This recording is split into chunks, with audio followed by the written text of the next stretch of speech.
हुआ अगर वो अस्पताल के बिस्तर पर मौत से लड़ रहा है? कमाता है तो अपनी पत्नी और बच्चों के लिए कमाता है, मुझे क्या देता है? और तुम दीप्ति, तुम्हारी हिम्मत कैसे हुई मुझसे पैसे मांगने की? ये 80 लाख रुपए मेरे पति की जिंदगी भर की कमाई है, मेरे बुढ़ापे की लाठी है। मैं एक ढेला भी नहीं दूंगी। अपनी बचत निकालो, गहने बेचो, भीख मांगो या कुछ भी करो, लेकिन मुझे बीच में मत घसीटो। हाँ, एक बात कान खोलकर सुन लो। अगर मेरे बेटे जतिन को कुछ भी हुआ तो तुम सबको इस घर से धक्के मारकर निकाल दूंगी। सरकारी अस्पताल के इमरजेंसी वार्ड के ठीक बाहर, जहाँ फिनाइल की तीखी गंध और हवा में तैरती सिसकियाँ किसी का भी कलेजा कंपा देती थी, वहाँ 60 वर्षीय मीरा जी के मुंह से निकले ये शब्द किसी बम धमाके की तरह गूंज रहे थे। वहाँ खड़े डॉक्टर के हाथ में पकड़ा कि वो ठिठक गया।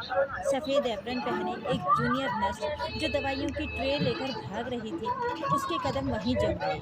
पास की बेंच पर बैठे एक बूढ़े मरीज ने, जो खुद अपनी बीमारी से करहा रहा था, अपनी कांपती उंगलियां दांतों तले दबा दी। हर कोई स्तब्ध था। किसी को अपनी आंखों और कानों पर यकीन नहीं हो रहा था कि एक सगी माँ, जिसके ठीक पीछे कांच के दरवाजे के पार उसका छोटा बेटा खून से लथपथ पट्टियों में लिपटा अपनी आखिरी सांसों के लिए लड़ रहा हो, वो पैसों की खातिर इतनी क्रूर और संवेदनहीन हो सकती है? दीप्ति, जिसके कपड़ों पर जतिन के शरीर का ताजा खून जगह जगह लगा हुआ था, अपनी सुध-बुध खो चुकी थी। वो घुटनों के बल फर्श पर गिर पड़ी। उसने मीरा जी की साड़ी के पल्लू को अपने कांपते हाथों में जकड़ लिया। उसकी आंखें रोते रोते सूजकर लाल हो चुकी थी और आवाज गले में ही दम तोड़ रही थी। माँ जी, भगवान के लिए ऐसा मत कहिए। जतिन आपका छोटा बेटा है, आपकी कोख से जन्मा है। डॉक्टर कह रहे हैं कि अगर अगले 1 घंटे के भीतर तुरंत 8 लाख रुपए जमा नहीं किए और ओ निगेटिव खून का इंतजाम नहीं हुआ तो वो दम तोड़ देगा। माँ जी, हमारे पास जो कुछ था हमने सब लगा दिया। जेठ जी ने अपनी अलमारी से अपनी सारी जमा पूंजी निकाल दी, दोस्तों से जो बन पड़ा मांग लिया, फिर भी सिर्फ 5 लाख ही हो पाए हैं। 3 लाख रुपए की और जरूरत है माँ जी। अगर अभी पैसे नहीं जमा हुए तो डॉक्टर ऑपरेशन थिएटर का दरवाजा बंद कर देंगे। प्लीज माँ जी, अपने बेटे की जिंदगी की भीख दे दीजिए। दीप्ति का सिर मीरा जी के पैरों से टकरा रहा था, लेकिन मीरा जी के चेहरे की नसें तक नहीं हिली। उन्होंने बड़ी बेरुखी से अपने पैरों को पीछे खींचा, जिससे दीप्ति का हाथ उनके पल्लू से छूट गया और वो वहीं फर्श पर आगे की ओर गिर पड़ी। मीरा जी ने अपनी साड़ी की सिलवटें ठीक की, अपना चश्मा नाक पर ऊपर सटाया और मुंह फेर लिया। उनके चेहरे पर बेटे की इस तड़प या बहू की इस लाचारी का कोई असर नहीं। वहाँ सिर्फ एक ही भाव था, अपने बैंक अकाउंट में जमा 80 लाख रुपए खो देने का एक सनकी डर। भीख मत मांगो मुझसे, मीरा जी की आवाज में एक अजीब सी कड़वाहट थी। जब जतिन को बड़ी नौकरी मिली थी तब तो तुम दोनों हर महीने शॉपिंग मॉल जाते थे, नए नए कपड़े, बच्चों के महंगे स्कूल। तब याद नहीं आई ये बूढ़ी माँ? अब जब मुसीबत आई है तो मेरी छाती पर मूंग डलने चली आई हो। मैंने कह दिया ना, ये पैसा मेरे पति की पेंशन और ग्रेचुइटी का है, उन्होंने मेरे लिए छोड़ा था। मैं जीते जी इस पैसे को हाथ नहीं लगाने दूंगी। तभी दूर गलियारे से भागते हुए दिनेश आए। दिनेश मीरा जी के बड़े बेटे थे। उनके चेहरे पर हवाइयाँ उड़ रही थी, शर्ट के बटन टूटे हुए थे और हाथों में कुछ पैसों के लिफाफे थे। अपनी माँ की ये बातें सुनकर उनका भी खून खौल उठा, लेकिन इस समय गुस्सा करने का वक्त नहीं था। माँ, दिनेश की आवाज में गुस्सा और रुलाई दोनों मिल रहे थे। आप क्या बोल रही हैं? आपको होश भी है? जतिन अंदर घायल पड़ा है। ट्रक ने उसकी बाइक में इतनी बुरी तरह कुचला है कि उसके पैर की हड्डियां चूर चूर हो चुकी हैं, पेट के अंदर ब्लीडिंग हो रही है, और आप पैसों की बात कर रही हैं। वो 80 लाख रुपए किस काम आएंगे अगर आपका बेटा ही नहीं रहेगा? क्या उन पैसों को चबाकर आप अपना पेट भरेंगी? दिनेश, जवान संभाल कर बात कर अपनी माँ से। मीरा जी ने अपनी उंगली हवा में लहराई। बड़ा आया मुझे समझाने वाला। तुम दोनों भाइयों ने मुझे जीते जी मार रखा है। अलग रहने लगे तो क्या सोचा कि मैं बेसहारा हो गई? मेरे पास ये पैसा है, इसीलिए तुम लोग आज मुझसे ये बात करने आए हो। अगर आज मैं 3 लाख दे दूं तो कल तुम लोग मुझे रास्ते पर छोड़ दोगे। मैं किसी की बातों में नहीं आने वाली। इतने में आईसीयू का दरवाजा खुला और मुख्य सर्जन बाहर आए। उनके चेहरे पर तनाव साफ देखा जा सकता था। उन्होंने सीधे दिनेश को देखा। मिस्टर दिनेश, 5 लाख जमा हो चुके हैं, लेकिन मैंने कहा था कि बाकी के 3 लाख तुरंत चाहिए, क्योंकि हमें कुछ विशेष सर्जिकल इम्प्लांट्स बाहर से मंगवाने हैं। मरीज का ब्लड प्रेशर लगातार गिर रहा है। अगर आप लोग पैसों का इंतजाम नहीं कर सकते, तो हमें फॉर्म पर साइन करके दे दीजिए कि मरीज की जान जाने की जिम्मेदारी अस्पताल की नहीं होगी। हमारे पास सिर्फ 1 घंटा ही है। ये सुनते ही दीप्ति के मुंह से एक चीख निकल गई और वो वहीं फर्श पर बेहोश हो गई। मीरा जी हमेशा से ऐसी नहीं थी, या शायद उनके भीतर का ये रूप हमेशा से छुपा हुआ था, जिसे केवल पैसे की गर्मी ने बाहर निकाला था। बात करीब 40 साल पुरानी है, जब मीरा जी इस घर में ब्याह कर आई थी। उनके पति रमेश जी एक बेहद सीधे, ईमानदार और भगवान से डरने वाले इंसान थे। वो सिंचाई विभाग में एक अच्छे पद पर थे। रमेश जी की सैलरी अच्छी थी, लेकिन उनका मानना था कि पैसा दूसरों की मदद करने और परिवार में खुशियां बांटने के लिए होता है। इसके उलट मीरा जी का पूरा ध्यान सिर्फ इस बात पर रहता था कि घर में आने वाला एक एक पैसा कैसे बचाया जाए। शुरुआती दिनों में इसे केवल किफ़ायत समझा गया, लेकिन वक्त के साथ ये किफ़ायत एक मानसिक बीमारी और कंजूसी में बदल गई। जब दिनेश और जतिन छोटे थे, तब भी मीरा जी घर के खाने में कटौती करती, ताकि बैंक में कुछ पैसे जमा किए जा सकें। बच्चों को अच्छे खिलौने या कपड़े मिलना तो दूर, वो त्योहारों पर भी घर में क्लेश कर देती थी कि फालतू का खर्च हो रहा है। रमेश जी अक्सर उन्हें समझाते, मीरा, पैसा हाथ का मैल है, आज है कल नहीं। बच्चों का बचपन दोबारा नहीं आएगा, इन्हें अच्छा खिलाओ, अच्छा पहनाओ। लेकिन मीरा जी का एक ही जवाब होता, आपको क्या पता, कल को अगर नौकरी छूट गई या कोई बीमारी आ गई तो ये दुनिया थूकेगी भी नहीं हमारे ऊपर। पैसा ही इंसान का सबसे बड़ा भगवान है। धीरे धीरे बच्चे बड़े हुए। दिनेश की शादी अलका से हुई और जतिन की शादी दीप्ति से। दोनों बहुएं बेहद सुलझी हुई और संस्कारी थी, लेकिन मीरा जी का स्वभाव बदलने का नाम नहीं ले रहा था। वो रसोई के राशन का एक एक दाना गिनकर रखती थी। बहुएं अगर अपने मायके से मिली साड़ियों को पहनती, तो मीरा जी ताना मारती कि हमारे बेटे की कमाई उड़ा रही है। घर का माहौल हर गुजरते दिन के साथ जहरीला होता गया। मीरा जी सुबह उठते ही किसी न किसी बात पर कलेश शुरू कर देती थी। कभी दूध वाले के 2 रुपए ज़्यादा देने पर, तो कभी बच्चों के स्कूल की कॉपी। तंग आकर रमेश जी के रिटायरमेंट से 2 साल पहले दोनों बेटों ने हाथ जोड़ लिए। दिनेश ने एक दिन रोते हुए जतिन से कहा था, जतिन, अगर हम इस घर में रहें तो हमारी पत्नियां और बच्चे पागल हो जाएंगे। माँ रोज सुबह शाम सिर्फ पैसों के लिए महाभारत करती है। नतीजा ये हुआ कि दोनों भाइयों ने शहर के अलग अलग कोनों में छोटे छोटे किराए के मकान ले लिए और अपनी पत्नियों के साथ रहने लगे। मीरा जी ने इस पर भी कलेश किया कि बेटे उनका हक मार रहे हैं, लेकिन वो खुद किसी के साथ रहने नहीं गई। क्यों? क्योंकि उन्हें डर था कि अगर वो बेटों के साथ रहेंगी तो उन्हें अपनी पेंशन या रमेश जी के पैसों में से कुछ न कुछ घर पर खर्च में देना पड़ेगा। वो अपने उस पुराने बड़े मकान में अकेली रहने लगी, जहाँ सन्नाटा तो था, पर उनके पैसों की सुरक्षा थी। असली मोड़ तब आया जब रमेश जी रिटायर हुए। उनके विदाई समारोह में विभाग की तरफ से उन्हें 80 लाख रुपए का एक मुश्त फंड मिला। रमेश जी बहुत खुश थे। उन्होंने घर आकर अपनी डायरी निकाली और हिसाब लगाने लगे। 40 लाख दिनेश को दे दूंगा, ताकि वो अपना एक छोटा सा फ्लैट खरीद सके और किराए के जंजाल से छूटे, और 40 लाख जतिन को, क्योंकि उसे अपनी कंपनी शुरू करनी है। अभी रमेश जी ने अपनी बात पूरी भी नहीं की थी कि मीरा जी ने कमरे में आकर तहलका मचा दिया। उन्होंने अपनी छाती पीटना शुरू कर दिया। अच्छा, तो मेरे जीते जी मुझे सड़क पर लाने की तैयारी हो रही है? ये नालायक बेटे अलग जाकर रहने लगे और आप अपनी जिंदगी भर की कमाई इन्हें सौंप दे रहे हैं। मैं ये कभी नहीं होने दूंगी। अगर इस पैसे में से एक कौड़ी भी किसी बेटे को गई तो मुझसे बुरा कोई नहीं होगा। हमने बहू बेटों का जिंदगी भर का ठेका नहीं ले रखा है। बेटों को पढ़ा लिखा कर कमाने लायक बना दिया है। अब मेहनत करें और अपने परिवार को पालें। हमारे बुढ़ापे की लाठी पर क्यों नजरें गड़ाए बैठे हैं? रमेश जी कमजोर दिल के इंसान थे। वो मीरा जी के इस ड्रामे और रोज रोज के क्लेश से अंदर से टूट चुके थे। अपनी बदनामी और घर की शांति भंग होने के डर से उन्होंने घुटने टेक दिए। वो पूरा 80 लाख रुपया मीरा जी के सिंगल बैंक अकाउंट में ट्रांसफर कर दिए। इस घटना के ठीक 12 महीने बाद रमेश जी की आत्मा ने इस अशांत घर से हमेशा के लिए विदा ले ली।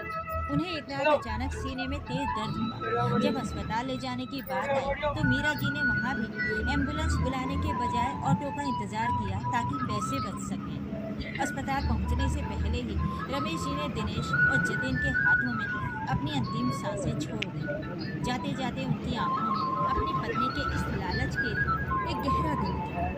पति की मौत के बाद मीरा जी का दिल और ज्यादा सख्त हो गया। अब वो पूरी तरह 80 लाख रुपए की मालकिन थी। दोनों बेटे अपनी अपनी मामूली नौकरियों से अपने बच्चों को अच्छे स्कूलों में पढ़ा रहे थे। महंगाई के इस दौर में जूझ रहे थे, लेकिन मीरा जी ने कभी मुड़कर ये नहीं पूछा कि बच्चों की फीस कैसे जा रही है या घर में राशन है या नहीं। उल्टा वो हर महीने दोनों बेटों के घर जाकर बिजली का बिल और अपनी दवाइयों के पैसे वसूल कर लाते थे। उनकी लालच और कंजूसी की आदत कोई आदत नहीं बल्कि एक बीमारी बन चुकी थी। और आज उसी लालच की पराकाष्ठा इस अस्पताल के गलियारे में साफ दिख रही है, जहां उनका अपना दम तोड़ने की कगार पर था। आईसीयू के बाहर का माहौल ऐसा था मानो वक्त ठहर गया। दीप्ति फर्श पर बेसुध पड़ी थी और मीरा जी अपनी साड़ी के पल्लू को ठीक करती हुई दूर एक बेंच पर जाकर बैठ गई, जैसे इस पूरे घटनाक्रम से उनका कोई लेना देना ही ना हो। तभी गलियारे के दूसरे छोर से दिनेश की पत्नी अलका दौड़ती हुई आई। उसके पीछे उसके दोनों बच्चे और दीप्ति के बच्चे रोते हुए आ रहे थे। अलका ने जैसे ही दीप्ति को फर्श पर बेसुध देखा, वो घुटनों के बल बैठ गई और दीप्ति का सिर अपनी गोद में उठा लिया। दीप्ति दीप्ति आंखें खोली। डॉक्टर ने क्या कहा? जतिन कैसा है? अलका ने बदहवास होकर अपने पति दिनेश से पूछा। दिनेश ने दीवार पर अपना सिर मार दिया और रोते हुए बोला, सब खत्म होने वाला है अलका। डॉक्टर कह रहे हैं कि अगर अगले 1 घंटे में 3 लाख रुपए और ओ नेगेटिव खून नहीं मिला तो वे जतिन को नहीं बचा पाएंगे। माँ के पास 80 लाख रुपए हैं, लेकिन उन्होंने 1 रुपया भी देने से मना कर दिया है। अलका ने चकित होकर दूर बेंच पर बैठी अपनी सास को देखा। अलका और दीप्ति के बीच अतीत में कई घरेलू मनमुटाव हुए थे, जो अक्सर मीरा जी की वजह से ही होते थे, लेकिन इस समय जतिन की जिंदगी और दीप्ति का सुहाग दांव पर था। अलका के भीतर की ममता और इंसानियत जाग उठी। उसने अपने कानों से सोने के झुमके और गले से मंगलसूत्र उतारा। ये लीजिए। अलका ने अपने गहने दिनेश के हाथ में थमा दिए। इसे ले जाइए। अस्पताल के ठीक सामने एक ज्वेलरी शॉप है, जल्दी से जाकर इन्हें बेच दीजिए। ये गिरवी रख दीजिए। 3 लाख नहीं तो कम से कम 1.5-2 लाख तो मिल ही जाएंगे। दिनेश ने कांपते हाथों से अपनी पत्नी के गहने देखे। अलका, ये तुम्हारी शादी का मंगलसूत्र है। दिनेश, जतिन की जिंदगी से बढ़कर ये सोना नहीं है। अगर जतिन को कुछ हो गया तो हम दीप्ति को क्या मुंह दिखाएंगे? आप जल्दी जाइए। अलका ने चिल्ला कर कहा। इसी बीच दीप्ति को होश आ गया। वो अपनी जेठानी के पैरों में गिर गई। दीदी, आप मेरे लिए अपना सुहाग की निशानी बेच रही हैं। मैं आपका ये एहसान जिंदगी भर नहीं भूलूंगी। अलका ने दीप्ति को गले से लगा लिया। पगली, तू क्या मुझे पराया समझती है? जतिन मेरा बहुत छोटा भाई है। दोनों जेठानी देवरानी एक दूसरे को पकड़कर रोने लगी। उधर दिनेश गहने लेकर भागे। खुशकिस्मती से दुकान वाले ने स्थिति को गंभीरता को समझा और गहनों के बदले 2.5 लाख रुपए तुरंत दे दिए। बाकी के 50,000 रुपए दिनेश के एक दोस्त ने अस्पताल पहुंचकर नकद दे दिए। रुपए काउंटर पर जमा हुए, खून का इंतजाम हुआ और डॉक्टरों ने जतिन का ऑपरेशन शुरू किया। पूरे 7 घंटे तक ऑपरेशन थिएटर की लाल बत्ती जलती रही। दीप्ति, अलका और दिनेश बाहर बेंच पर बैठे प्रार्थना करते रहे। इस पूरे समय में मीरा जी भी वहीं बैठी रही, लेकिन उनके मुंह से बेटे के लिए एक दुआ तक नहीं निकली। वे बस बार बार अपनी घड़ी देख रही थी कि कब ये सब खत्म हो और वे अपने घर जाएं। सुबह के 4 बजे डॉक्टर बाहर आए। उनके चेहरे पर थकावट थी, लेकिन एक राहत भी थी। ऑपरेशन सफल रहा। हमने आंतरिक रक्तस्राव को रोक दिया है। पैर की हड्डी को जोड़ने के लिए रॉड डाली गई है, लेकिन जतिन अभी खतरे से पूरी तरह बाहर नहीं है। उसे कम से कम 2-3 महीने अस्पताल में रहना होगा और आगे का खर्च बहुत ज्यादा होगा। आप लोग पैसों का इंतजाम रखिए। दीप्ति ने राहत की सांस ली और भगवान का शुक्रिया अदा किया, लेकिन असली परीक्षा तो अभी शुरू होने वाली है। अगले दिन सुबह होते ही अस्पताल ने दवाइयों और वार्ड का नया बिल थमा दिया। रात को जो पैसे जुटाए गए थे वे सब ऑपरेशन में खत्म हो चुके थे। अब आगे के इलाज के लिए और 5 लाख रुपए की सख्त जरूरत थी। दीप्ति ने एक आखिरी बार अपने स्वाभिमान को किनारे रखकर अपनी सास के सामने हाथ जोड़े। वो मीरा जी के पास गई जो अस्पताल की कैंटीन में आराम से चाय पी रही थी। माँ जी, दीप्ति ने भर्राई आवाज में कहा, मैं आपके सामने हाथ जोड़ती हूँ। मुझे पता है आप हमसे नाराज हैं, लेकिन इस समय जतिन की जान पूरी तरह बचानी जरूरी है। डॉक्टर कह रहे हैं कि अगर दवाइयाँ समय पर नहीं मिली तो इन्फेक्शन पूरे शरीर में फैल जाएगा और पैर काटना पड़ सकता है। माँ जी, आपके पास तो 80 लाख रुपए हैं। जतिन के इलाज के बाद भी आपके पास लाखों रुपए बच जाएंगे। आप बुढ़ापे की बात करती हैं ना, हम दोनों बहुएं मिलकर आपकी सेवा करेंगे। आपको कभी किसी चीज की कमी नहीं होने देंगे। आपकी दवाइयों इलाज का खर्च हम उठाएंगे, लेकिन बस इस समय 5 लाख रुपए दे दीजिए। मीरा जी ने चाय का कुल्हड़ मेज पर रखा और दीप्ति को घूर कर देखा। उनके दिमाग में एक घिनौनी योजना चल रही थी। वे जानती थी कि अगर उन्होंने इस समय पैसे नहीं दिए तो समाज में उनकी थू थू होगी, लेकिन वो मुफ्त में 1 रुपया भी नहीं देना चाहती थी। ठीक है, मीरा जी ने सूखी आवाज में कहा, मैं 5 लाख रुपए दूंगी, लेकिन मेरी एक शर्त है। दीप्ति की आंखों में उम्मीद की चमक जागी। कैसी शर्त माँ जी? आप जो कहेंगी मैं करूंगी। मीरा जी ने अपने बैग से एक छोटा स्टैम्प पेपर निकाला जिसे वे सुबह अपने वकील से मंगवा कर लाई थी। उन्होंने उसे मेज पर फैला दिया। ये कर्ज है। इस कागज पर लिखा है कि मैं तुम्हें 5 लाख रुपए दे रही हूँ और तुम हर महीने अपनी कमाई या कहीं से भी लाकर मुझे 20-20 हजार रुपए की किश्त के रूप में ये पूरा पैसा ब्याज सहित वापस करोगे। जब तक पूरा पैसा वापस नहीं होता तब तक जतिन के हिस्से का जो आधा मकान है वो मैं किराए पर उठाऊंगी। मंजूर है तो साइन करो वरना मैं चली अपने घर। ये सुनकर दीप्ति के पैरों तले जमीन खिसक गई। एक माँ अपने ही बेटे के इलाज के लिए उसकी बेबस पत्नी से ब्याज पर कर्ज का एग्रीमेंट करवा रही थी और घर मांग रही थी।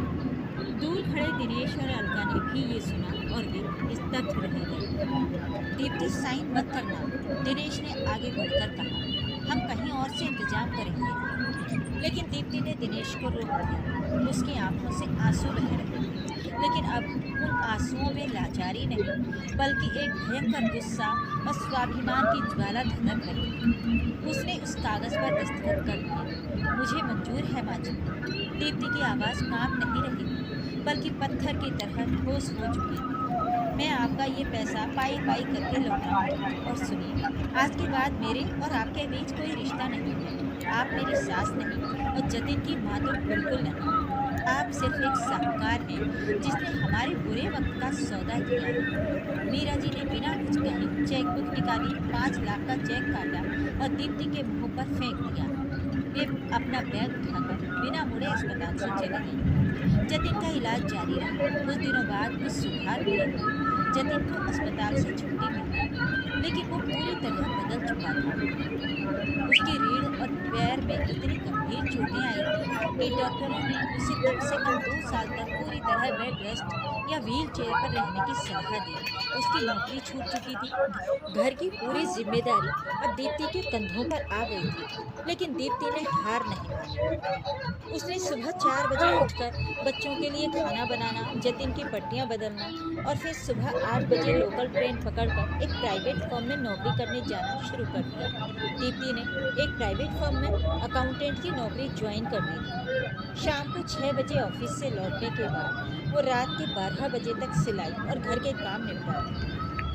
दीप्ति का एक ही लक्ष्य था, मीरा जी का कर्ज चुकाना और अपने स्वाभिमान को आज़ाद कराना। दीप्ति अपने पति और बच्चों को लेकर जेठ जेठानी के पास ही किराए के घर में रहने लगी। अलका ने भी दीप्ति का पूरा साथ दिया। वो दीप्ति के बच्चों को संभालती, उनके लिए खाना बनाती ताकि दीप्ति पूरा ध्यान कमाने पर लगा सके। इस कठिन समय ने दोनों देवरानी जेठानी के दिलों को हमेशा के लिए एक कर दिया था। हर महीने की 1 तारीख को दीप्ति खुद मीरा जी के घर पर जाती और 20,000 रुपये नकद उनके हाथ में रखती। मीरा जी बिना किसी शर्त के वो पैसे गिनती और अपनी डायरी में नोट कर देती। पूरे 2 साल तक दीप्ति ने अपना सुख चैन, अपनी नींद और अपना खून पसीना एक करके मीरा जी के 5 लाख रुपए का कर्ज चुका दिया।